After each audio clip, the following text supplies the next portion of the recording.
A weekend with home runs upon home runs and no-hitters. Rolling Southeast Mad Mavericks and Dirtbags Encore left the PBR Fall Classic with the hardware. Here to wrap it all up, Cory McCartney, along with PBR Georgia Scouting Director Phil Kerber. Phil, welcome back in. Glad to be back on. Like you said, it was a great weekend of baseball with some really exciting moments. I'm excited to dive in. Phil, we saw some huge individual performances. 7 no-hit innings and 7 strikeouts for Miami Valley prospects. Connor Fiegly sticks out. But tell me who you were really talking about when this was all over.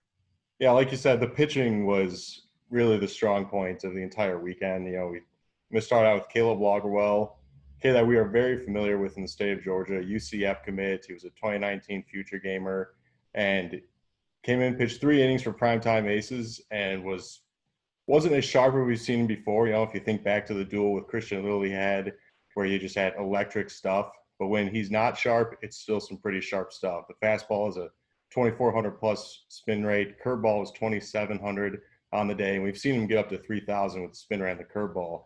But, you know, even when he's not as sharpest, it's still sharp. And he went 3 innings, struck out 6, walked none, 1 hit. I mean, it was a good performance for him. Probably just a tune-up at the end of the fall. But he's definitely getting some helium towards his 2021 MLB draft. And it'll be an exciting one to see in the spring. And then there was a whole bunch of uncommitted arms that had incredible performances.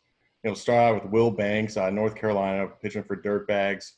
6'6", 200-pound kid, ran his fastball up to 92. You know, he was kind of all over the place, but it was in the zone. So he was using all parts of the zone. Batter really had no idea where it was going to be coming in at. And then he was throwing in a slider away to righties that he was getting them all to chase, using it as a true out pitch. And it's a kid that really projectable frame, is high upside. I don't know how much longer he's going to be uncommitted.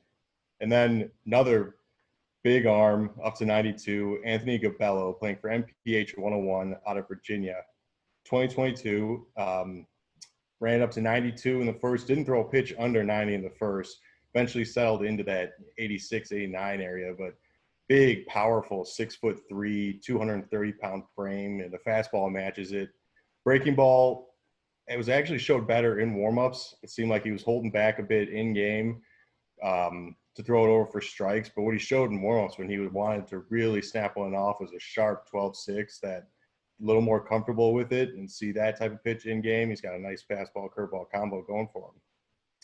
And then Jeb Bartle, who one of my favorite performances that I saw, uncommitted 2021, playing for Southern Squeeze. He's out of Alabama.